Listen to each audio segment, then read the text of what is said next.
രാജേഷ്.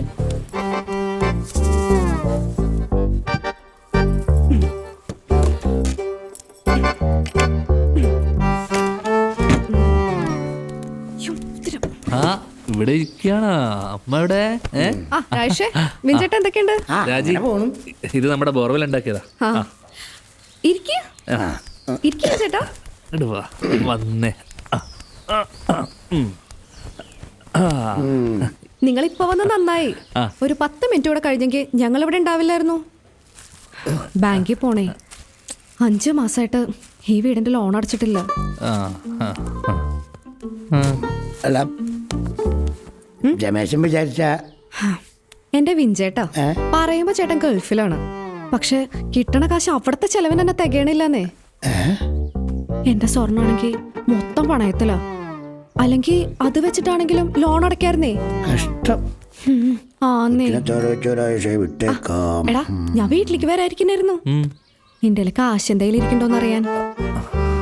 ഒന്ന് മറിച്ചാ മതി, ഞാൻ തിരിച്ചു തരാം.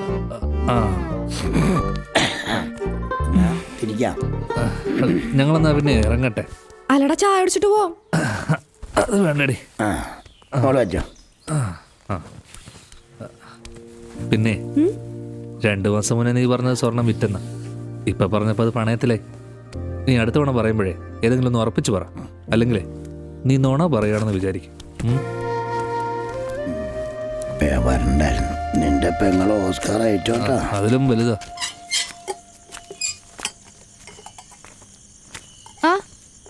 ഞാൻ കുറച്ച് മുന്നേ കൂടെ വല്യമ്മച്ചോട് ചോദിച്ചേ ഉള്ളൂ, നിങ്ങളെ കണ്ടില്ലല്ലോന്ന്.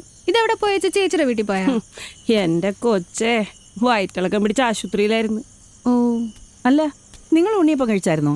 ഉണ്ണിയപ്പോ ഇന്നലെ നമ്മുടെ സുരേഷിന്റെ ഇത് മേടിച്ച് അയില കഴിച്ചിട്ടാണ്. അത് അമ്മോണി ഇട്ടതായിരുന്നു, അങ്ങനെ പറ്റിയതാ. അല്ല, നിങ്ങൾ ഇന്നലെ അവന്റെ ഇത് മീൻ മേടിച്ചല്ലേ? ആ, മേടിച്ചല്ലോ. എന്നിട്ട് ഇളകിയില്ലേ? ഓ, എറിഞ്ഞു തോറ്റി അമ്മച്ചി. ഞങ്ങള് കാലത്തൊട്ട് കക്കൂസിന്റെ വാതൊക്കെ കസരിട്ട് ഒറ്റിരിപ്പായിരുന്നു. ഒരു കണക്കിനാണ് എനിക്ക് ആശുപത്രി പോയത്. അതെ, ഇനി തൊട്ട് സുരേഷിന്റെ ഇത് മീൻ മേടിക്കണ്ടാട്ടാ. അത് പറയാനാണ് ഞാൻ ഇങ്ങോട്ട് വന്നത്. ഇന്ന് പോട്ടെ, പറ്റുന്നില്ല, വയറങ്ങോട്ട് ശരിയായിട്ടില്ല. അപ്പോ ഉണ്ണിയപ്പം കഷ്ടമായി പോയി.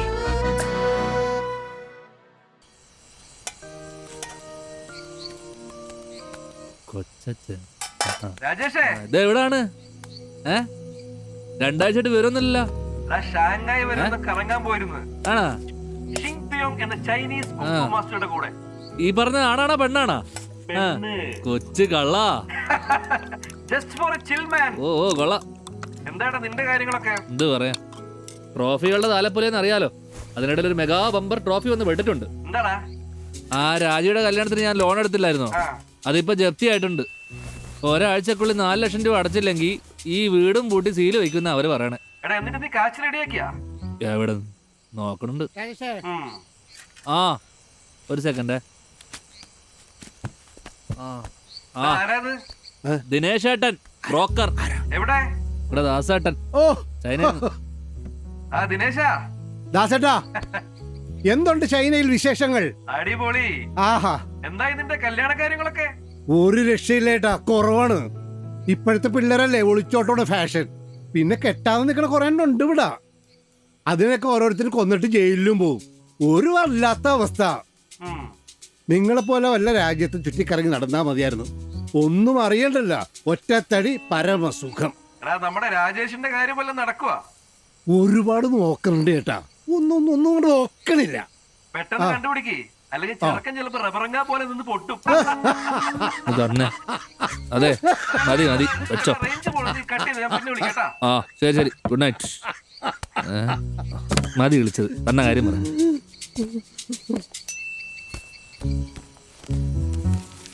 പെൺകുട്ടിയുടെ തലക്കുറി, തലക്കറിയാ? പെണ്ണിന്റെ ഫോട്ടോ ഞാൻ വാട്സാപ്പിൽ ഇട്ടേക്കാം. പോട്ടെ.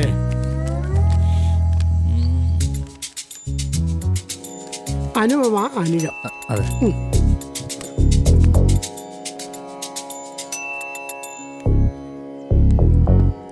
എൻ്റെ പൊന്നു ഷിബു ജോത്സനെ ജപ്തി ഒഴിവാക്കാൻ വേണ്ടിയിട്ടാണ്. ചേരില്ലാന്ന് മാത്രം പറയരുത്. ജപ്തി ഒഴിവാക്കാനായിട്ട് കല്യാണോ? അല്ല 5 ലക്ഷം സ്ത്രീധനം കിട്ടും, അതാ കവി ഉദ്ദേശിച്ചേ.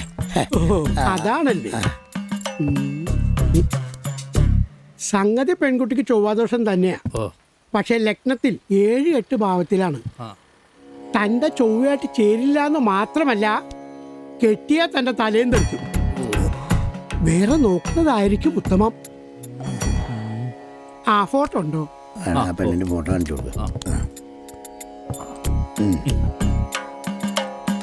എങ്ങനെയുണ്ട? ശരി, ഒന്ന് നോക്കിയേ. ഈ ഫോട്ടോ ജ്യോത്സ്യത്തിനാണോ? ഏയ് വെറുതെ ഒന്ന് നോക്കാനാ, നല്ല രസമാണ്, കണ്ടോണ്ടിരിക്കാലോ. ഹൈ, ദക്ഷിണ ലക്ഷണേ പറ്റില്ല, എനിക്ക് പോണോ പറ്റില്ല. അടുത്ത് വന്നപ്പോ ഞാൻ പറഞ്ഞു അയാൾക്കൊന്നും അറിയാൻ പാടുന്നത് വെറുതെ എപ്പാ പറഞ്ഞേ? സമയം കൊണ്ട് നീ വന്നേ വേറെ വണ്ടി എടുക്കല്ലേ ഒരു മിനിറ്റ്. എന്താടാ? ഒരു മിനിറ്റ് കൊച്ചനാ. ആ കൊച്ചാ അക്കൗണ്ടിലേക്ക് 4 ലക്ഷം രൂപ ഇട്ടിട്ടുണ്ടേ. ആണാ? വേണ്ടായിരുന്നു, ഞാൻ അല്ലെങ്കിലേ കൊച്ചന് കുറെ പൈസ തരാനുണ്ടല്ലോ. നീ ഇപ്പൊ തന്നെ കാശ് എന്റെ അക്കൗണ്ടിൽ തിരിച്ചയച്ചേ. അത് കൊച്ചന് സങ്കടാവൂലേ? അല്ല, സന്തോഷമുള്ളൂ. എനിക്ക് സന്തോഷമില്ല. നീ കൂടുതൽ വേഷം കെട്ടാണ്ട് ആ കാശ് എടുത്ത് വേഗം പോയി ബാഗ് അടക്കി നോക്കാം. ആ ഓ ഓക്കെ അപ്പൊ ശരി, ഓക്കെ. കിട്ടിയതോ? പെട്ടെന്ന് ബാങ്കിലേക്ക് വിട്ടോ. ഇവിടെയൊക്കെ ആകുമ്പോ ബോട്ടും വരും വഞ്ചിയും വരും. ये पूरा तुम्हारा प्रॉपर्टी है? അല്ലല്ല, ഇത് രണ്ടും മാത്രമേ എൻ്റെ ഉള്ളൂ. रास्ता तो है ना? ഉധർ സെ ഇധർ തക് രാസ്ത ഹൈ സബ്. अच्छा गाड़ी वो प्रॉपर्टी में വരും. अच्छा वो प्रॉपर्टी तक गाड़ी आएगा साहब. എങ്ങനെയാണ് പരിപാടി? एक कन्नन इधर आ. मुझे ये प्रॉपर्टी तो पसंद आया, लेकिन ये सामने वाला भी जोड़ के देगा तो मैं लूंगा. बोलना. സിബി, ചെമ്മീൻ കെട്ട് ഉള്ളിക്ക് ഇഷ്ടമായിട്ടുണ്ട്. പക്ഷെ ഈ പ്രോപ്പർട്ടിയും ചേർത്ത് ഒറ്റ പ്രോപ്പർട്ടി ആക്കിയാലേ കച്ചവടം നടക്കൂ. സാർ, അവിടം തൊട്ട് അങ്ങോട്ടാണ് എന്റെ സ്ഥലം. ഏ മേരാ നഹി ഹേ. कोशिश करो भाई, अगर हो गया तो नेक्स्ट डे डील करेंगे. എന്താ പറഞ്ഞേ? ഈ സ്ഥലം കൂടെ കിട്ടിയ അടുത്ത ദിവസം കച്ചവടം നടക്കും. ആ രാജേഷ് തരൂലെന്ന് നിനക്ക് അറിയാൻ പാടില്ലേ? നടത്തണം സിബി, അല്ലാണ്ട് നിന്റെ ഈ വഴിയില്ലാത്ത ചെമ്മീൻ കെട്ടിലെ കാര്യങ്ങൾ സ്ഥലം മേടിക്കാൻ വേണ്ടി നിനക്ക് തോന്നണ്ട. സാർ ടീക്ക് ഹോ ജായേഗാ. ओके भाई. ശരി സാറേ. ഇതുപോലൊരു പാർട്ടി നിനക്ക് കിട്ടത്തില്ല സിബി. എങ്ങനെയെങ്കിലും ആ ചെറുക്കടയിൽ നിന്ന് സ്ഥലം എഴുതി മേടിച്ചെടുക്കാൻ നോക്ക്. എന്നിട്ട് വിളിക്കേട്ടാ. ശരി.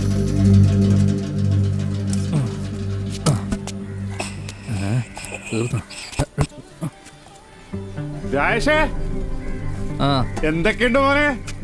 ആ ഉള്ളതൊക്കെ ഉണ്ട്. എന്നിട്ട് അങ്ങനെയല്ലല്ലോ കേട്ടത്. ഇത് വയറിളകിന്നോ ലൈസൻസ് പോയെന്നോ എന്താണ്? ചേട്ടനിപ്പോ എന്താ വേണ്ടേ? അത് നിനക്കറിയാല. നടപടിയാവില്ലെന്ന് ഞാൻ എത്ര തവണ പറഞ്ഞാണ്. എന്റെ രാജേഷേ, ബാങ്കിലെ കടം, ഡെയിലി പലിശക്കാരുടെ പിരിവ്, പിന്നെ കച്ചവടമില്ല, മൊത്തത്തിൽ വള്ളിക്കെട്ടാണ്. നിനക്ക് ഇതിന്നൊക്കെ ഒരു മോചനം വേണ്ടേ മോനെ? വേണ്ട. ഓ, ഒത്തില്ല.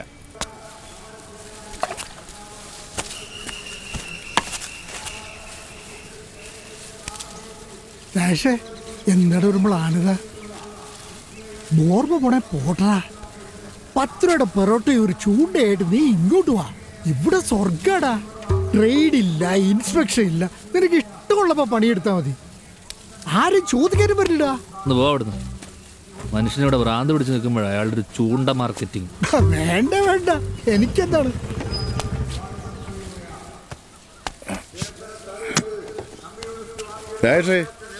എടാ പെങ്കൊച്ച് പരാതി പിൻവലിച്ചു. നിന്റെ ലൈസൻസിന്റെ ഹസ്ബൻഡിനെ മാറ്റിയിട്ടുണ്ട്. എങ്ങനെ? അതറിയാമല്ലേ, കുറച്ചു മുമ്പ് ഹെൽത്ത് ഇൻസ്പെക്ടർ എന്നെ വിളിച്ച് പറഞ്ഞതാ. നിന്നെ വിളിച്ചു പറയാം എന്റെ മൊബൈലിൽ ബാലൻസ് ഇല്ലായിരുന്നു. പവിത്ര, നീ ഇന്ന് വനക്ക് പോയിരുന്നാ? എടാ, ഒരു 5 ചെമ്മീൻ താടാ, ചൂണ്ടിടാനാ. വാ നോക്കിയിരിക്കാതെ കട തുറക്കണ. ഉണ്ടാക്കി വെച്ച സാധനങ്ങളൊക്കെ വിറ്റ് തീർക്കണ്ട.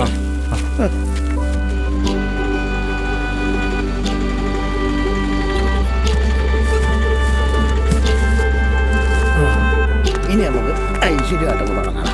ഇതൊക്കെ ചൂടപ്പം മുറ വെക്കും. നീ വന്നു നന്നായി. സ്റ്റോക്കൊക്കെ തീർന്നാണോ അല്ലേ? റിട്ടേണോ? ഇതെന്താണ്? ഒന്നും പോയില്ല, കൊണ്ടുവച്ച പോലെ തന്നെ ഉണ്ടല്ലോ. നിന്റെ ബോർമ റെഡി ചെയ്ത വീഡിയോ കണ്ടതിന് ശേഷം ആരും ഒന്നും മേടിക്കുന്നില്ല. നീ എല്ലാവർക്കും പേടിയ വയറ് കേടാവുന്നു. കാശ് കൊടുത്ത ആരെങ്കിലും വയറ് കേടാക്കാൻ തയ്യാറാവൂ? ചേട്ടാ, അത് ലാബിൽ ടെസ്റ്റ് ചെയ്ത് ഫുഡിന്റെ റിസൾട്ടും വന്നതിന് യാതൊരു കുഴപ്പമില്ല. പിന്നെ പരാതി കൊടുത്തവര് പിൻവലിക്കുകയും ചെയ്തു. ആണോ? അങ്ങനെയാണ് എത്രയും പെട്ടെന്ന് ഒരു വീഡിയോ എടുത്ത് ഫേസ്ബുക്കിൽ ഇട്. അത് കാണുമ്പോൾ ചിലപ്പോൾ ആളുകൾ മേടിച്ചെന്നിരിക്കും. ഞാനും പ്രസ് ചെയ്യാന്നേ. അപ്പൊ ഇത് കൊണ്ടുപോകണമല്ലേ? അല്ലെങ്കിൽ ഇവിടെ ഇരിക്കുന്നത് കൂടി ചിലവാവില്ല. നീ വാരാഴ്ചന്നോ അപ്പൊ മാത്രമേ ഉള്ള കച്ചവടക്കാരനോട്. ഇവിടെ എന്ന് വന്നാലും കുറ്റം. അവരെ ഇവിടെ ഇരുന്ന് മുടിഞ്ഞുള്ളൂ. നോക്കി അവരുടെ ചീത്തപ്പേരായ സ്ഥിതിക്ക് പ്രൊഡക്റ്റിന്റെ പേര് മാറ്റി. ഇനിയിപ്പോ കച്ചവടം കിട്ടാൻ അതേ ഒരു നിവർത്തിയുള്ളൂ. ആ തമ്പി കുളവാക്കിയിലൂടെ കാശേ. ആ മാർക്കറ്റ് പിടിച്ചിട്ട് പൊട്ടിച്ചാലാ.